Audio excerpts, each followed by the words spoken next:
This week on Arizona Illustrated, a special presentation of this year's Emmy-winning stories, School in the Time of COVID. You know, I know a lot of kids who go from class to nap to class to nap, and you don't want to drop the D word of depression, but that certainly is what it feels like. The Flying Memorial. Probably the biggest thrill, though, has come from it is meeting the veterans and hearing some of the stories that have never been heard before. All about the vaccines.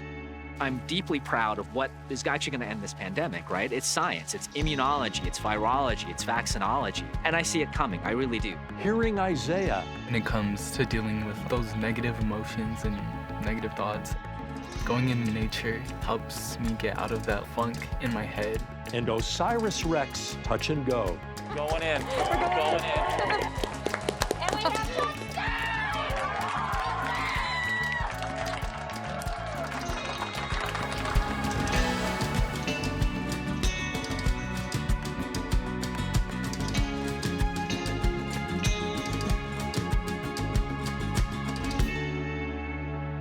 Welcome to Arizona Illustrated. I'm Tom McNamara.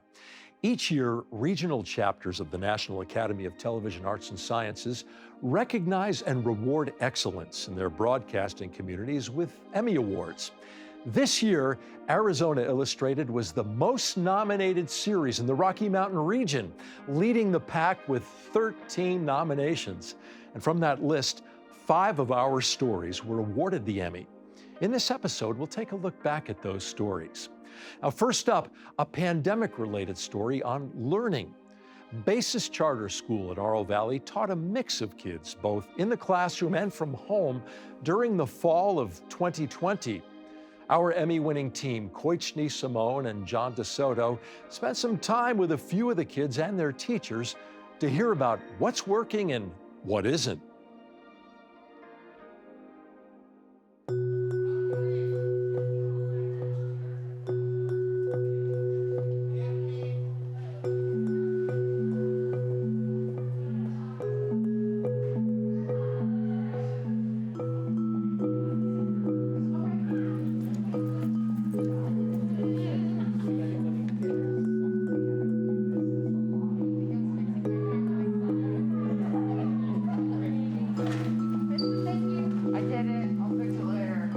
Style of kid that we get at Basis is a kid that is very, very motivated. The workload here is can be rather daunting. Give me one. Again, the challenge is that having this hybrid model where half are here and half aren't presents challenges that nobody ever really thought of. I mean, we're in uncharted territory.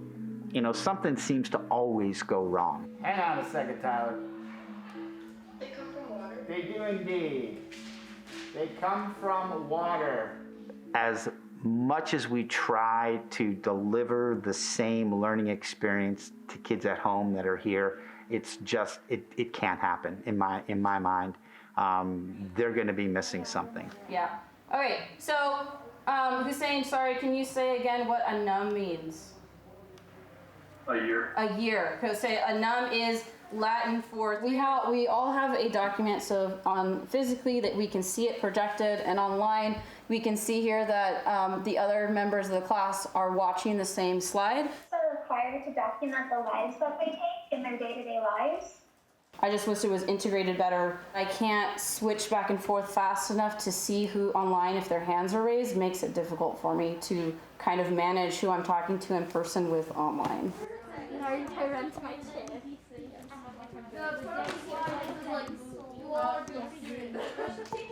We got back in school in, I believe it was October 12th. It was awesome because I'm someone who relies on my friends a lot, and I will hang out with them, and it's a big mental, just yes. And it was weird just not being able to do that every day. I have kids who, when you mention that we might be going back into virtual learning completely, they just want to cry. And then I have kids who are begging for it. It's frustrating to watch kids that you know are in pain. And it could be that school is their social place. Maybe they're an only child. It could be that they are queer and at home they're not out, but at school they are, and they're losing that opportunity to spend their day out and proud. It could be that Maybe nobody is home with them. I have a lot of really lonely kids, looking at me through a computer screen because mom and dad are at work and they're just home with a screen all day long. I know a lot of kids who go from class to nap to class to nap, and you don't want to drop the D word of depression, but that certainly is what it feels like, a lot of sleeping to not have to live through things, and you hate to see that in a 16, 17-year-old or 13, 14-year-old. Why do scientists think this? Does someone have an idea, Alina? Because I have asthma, and COVID more than less affects your lungs, so people with diseases in their lungs and old people will have a higher chance of being either dead or getting it. Anything that makes protists particularly interesting? I've been at home schooling since March, because I don't really get to go outside much. I'm almost in the house during the entire week. On the weekends, sometimes I'll go over to my friend's house, but rarely. My grades now aren't as good as if I was doing in person, because I'm just not understanding it well and I'm not getting the idea. It's not being shown to me physically. So I get up at 7 a.m. and then I set up my computer and I log into the Microsoft Teams and I join the call and prepare for the first class. So I get out at 12 and then I do homework for about 3 hours and I end up working the night shift at the restaurant. Green River Asian Bistro, Ejen speaking. How can I help you? My mom is a high-risk individual. She has both asthma and diabetes, so we made the decision as a family that I would just stay at home to continue distance learning. Back in March when we first started, I was definitely very stressed and anxious, and I was a little worried about how AP tests were going to be before they announced it was going to be online, and also the fact that I was going to be taking my SAT and ACT retakes, and I thought back then it was like the determining factor for like college admission, so I was very stressed during that period of time. During World War II, the B-17 bomber, also known as the Flying Fortress, was instrumental in the strategic air campaign against German military and industrial targets. Some of the men who crewed the B-17 are still with us. Producer Gage Judd takes us up to experience firsthand the Flying Memorial.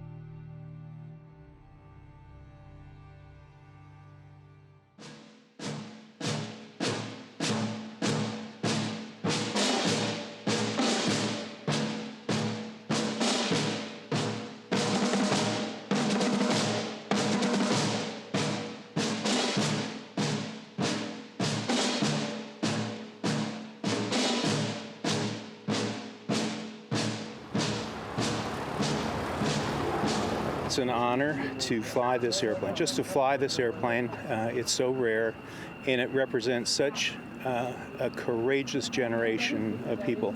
I never get into this airplane that I don't think about those 19, 20, 21-year-old young airmen, pilots, and for that matter, enlisted members that were manning the guns in an airplane they hardly knew. I mean, they only had about 165 hours total time when they came to the B-17. Now for your flight today, it's real comfortable. It's not pouring down rain. It's not real cold like what the guys had to, experience back in the day. And the best part is nobody's shooting at you, so that's even better. So the way we do it is we take the airplane kind of barnstorming fashion, go city by city, kind of like a traveling circus.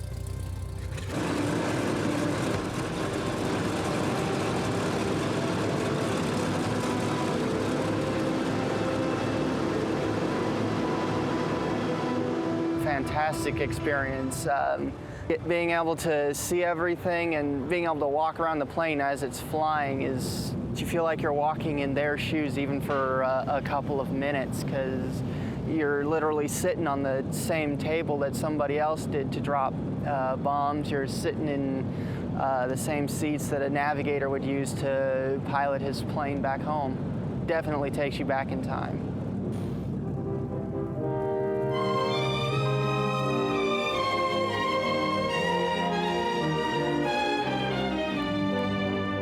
I've always been a history buff, and something like this is real special to me because I do feel strongly that, we don't have enough history shared in our schools and things like that, for people to have an opportunity to learn about, the different sacrifices that our men and women made throughout the years to keep our great country, the country that it is.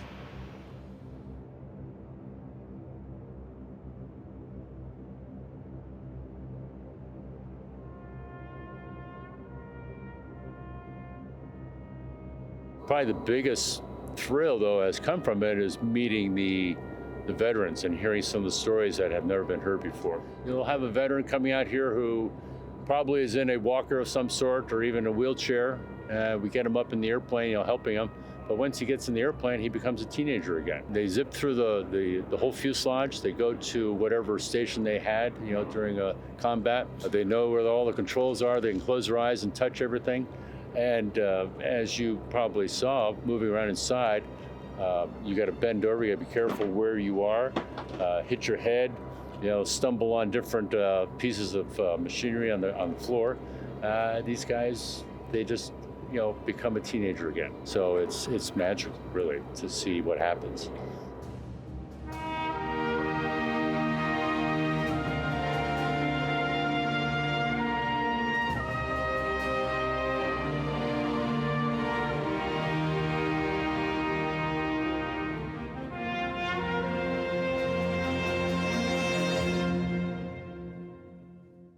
The effort to vaccinate Arizona continues with over 60% of people vaccinated.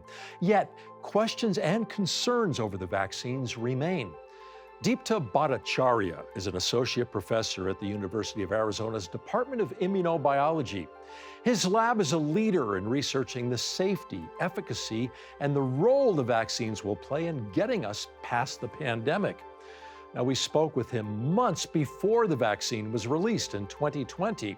And the resulting story was awarded an Emmy.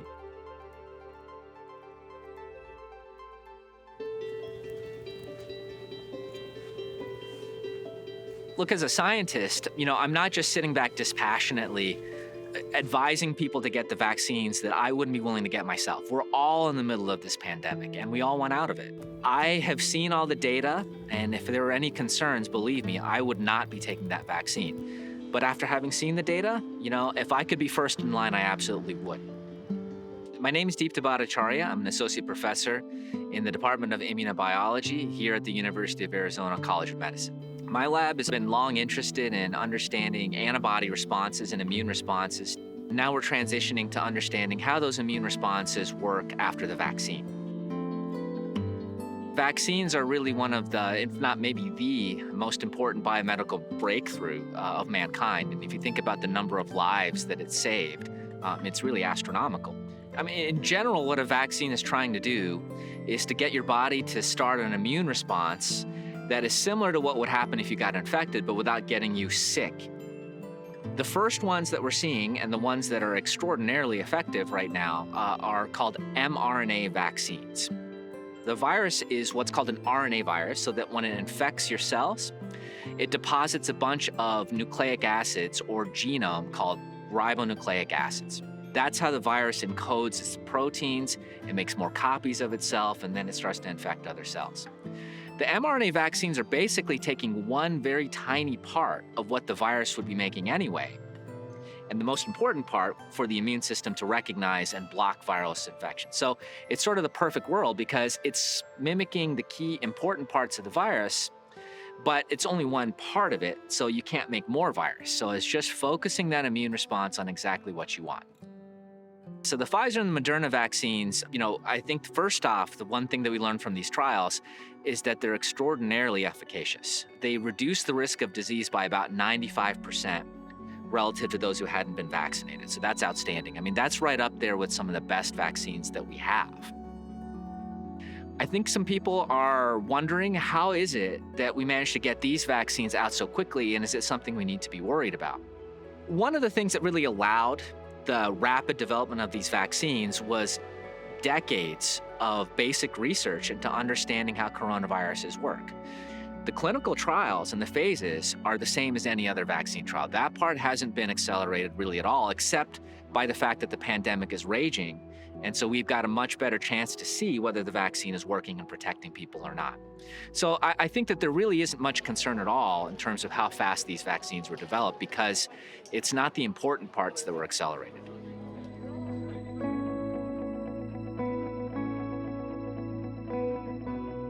You know, the person I was really worried about was my father, who is old, and he has asthma, and that's the concern. Just this morning, he got his first dose of Mrna, so I am ecstatic. Internally, it gives me a sense of relief knowing that the likelihood that my father, who would be at great risk of severe disease, is in all likelihood going to be protected. I'm deeply proud of what is actually going to end this pandemic, right? It's science, it's immunology, it's virology, it's vaccinology. And I see it coming, I really do. I mean, I think my wife and I are, you know, with the efficacy of these vaccines, we're getting ready, we're planning our summer travel as is right now. So I think things are gonna get better sooner rather than later.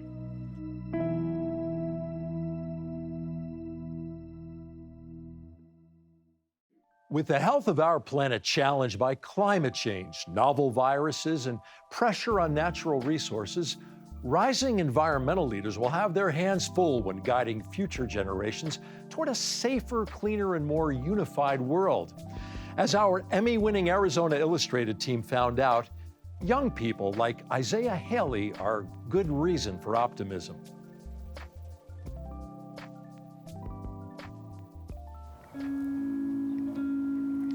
I grew up here, I've been here all my life, and yeah, I love it here. I really do.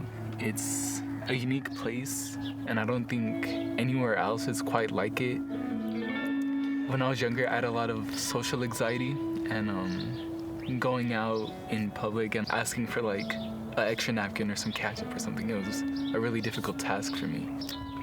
I think Tucson being the welcoming environment that it is allowed for me to really move past that and grow into being comfortable with this is how I feel, this is what I think, and this is me.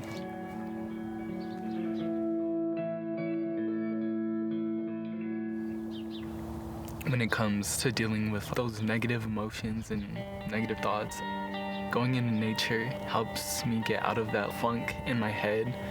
You're able to just be you and just exist in that moment and not worry about anything else that's going on around you. Yeah, it helps a lot.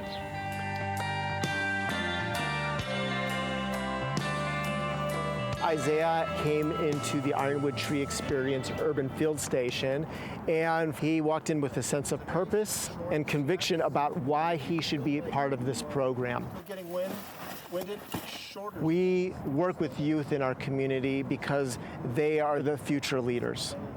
We work with the natural environment because that is the system that supports us, our health ultimately. Putting those together, connecting those youth with our natural environment, both in the urban area and outside the urban area, and building that sense of place.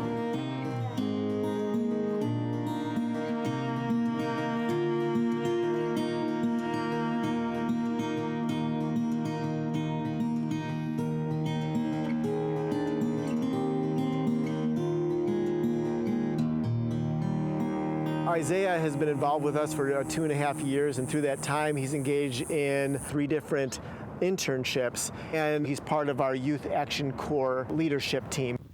He seems like he is ready to start something, has a sense of eagerness and excitement about his place in the future.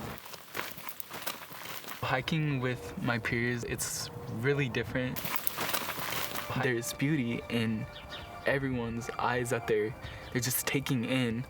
And to be able to share that with another person and get to know how they see things, you're able to see things differently. We're really looking for, at one level, providing skills and a level of competency and comfort in our natural spaces. But in the short term, how can they take that and turn that into something that will help them make the next steps in their life? is the opportunity to get outside and be immersed in the natural environment with the sounds and the smell, the wind in your hair, and even some of the discomforts. That's the challenging part. How do you work with the natural environment? How do you not fight against it? How do you appreciate the things that you're seeing and smelling, and even the discomfort? Those are things that make us feel alive. Jumping into like freezing water. When you're okay with the little bit of suffering, it also gives you a sense of appreciation, because it's like, yes, I could feel it, the blood in my veins rushing, and my veins are constricting, and you know what, that's amazing that I'm able to even feel that I'm fortunate enough to experience this.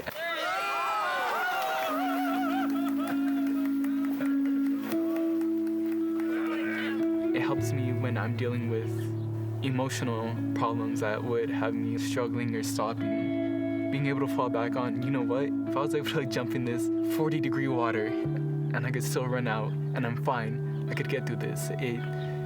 It's like it's pushing you, like a motivation, like, you know what, this isn't anything, like you could take on the world in a sense. I think for me that's really important.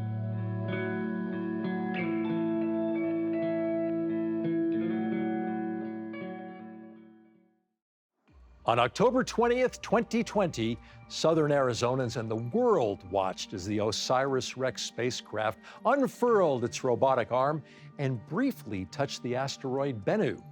Our producer, Brian Nelson, and photographer-editor Nate Huffman were there to capture a unique behind-the-scenes look at every anxious and exhilarating moment that culminated with a successful capture of dust and pebbles from the surface of the ancient asteroid more than 200 million miles from Earth.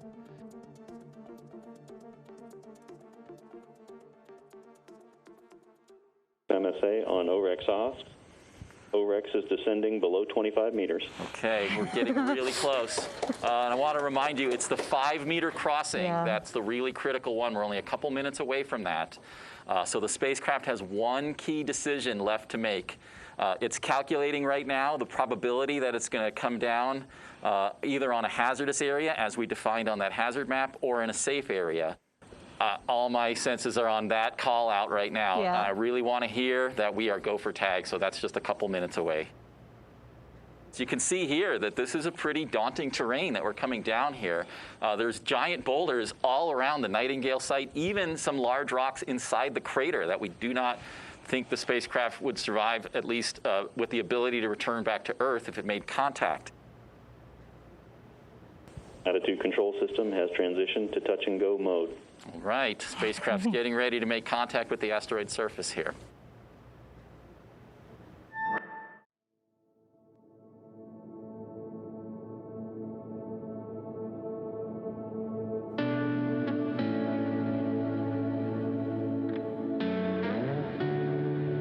Ten seconds. 9, 8, 7, 6, 5, 4, 3, 2, 1. And liftoff of OSIRIS-REx, its 7-year mission to boldly go to the asteroid Bennu and back.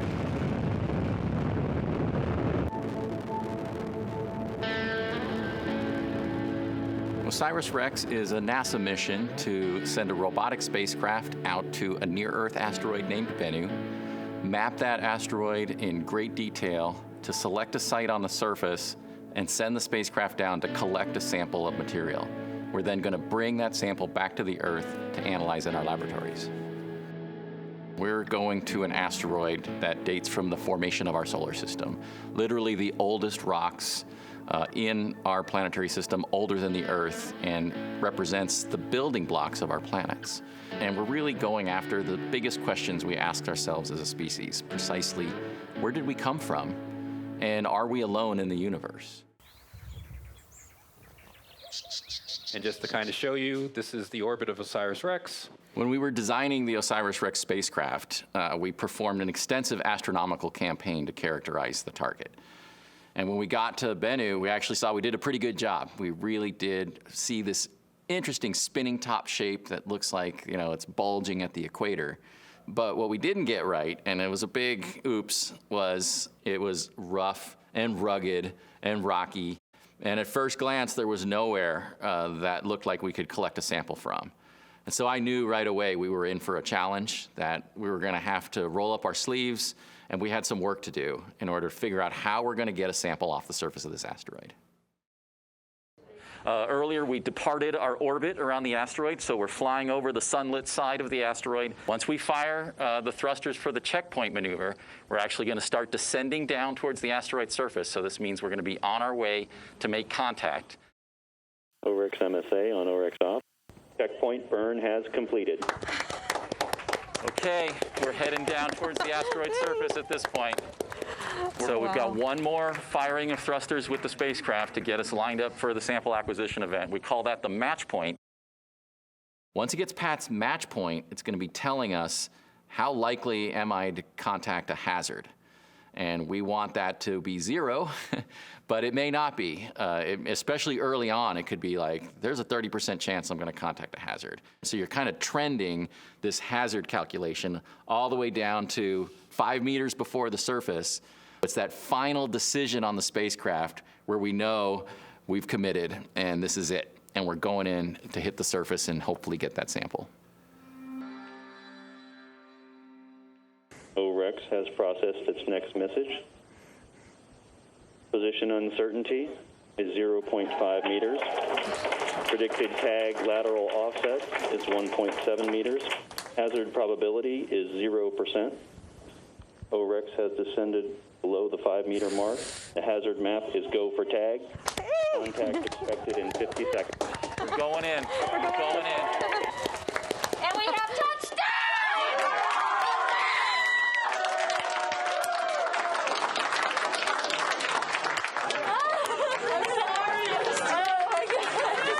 Touchdown declared. All right. Sampling is in progress. OREX MSA on OREX op. Sample collection is complete, and the back-away burn has executed. Backing away from the asteroid. All right.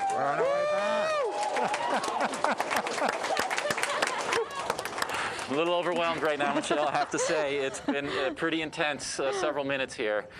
I can tell you that everything went just exactly perfect, which is kind of the hallmark of this team. We have consistently beaten expectations over and over again. We have overcome the amazing challenges that this asteroid has thrown at us, and the spacecraft appears to have operated flawlessly. Congratulations to all of the Arizona Illustrated winners and nominees. And to view each of today's stories in their entirety, go to azpm.org/Arizona Illustrated.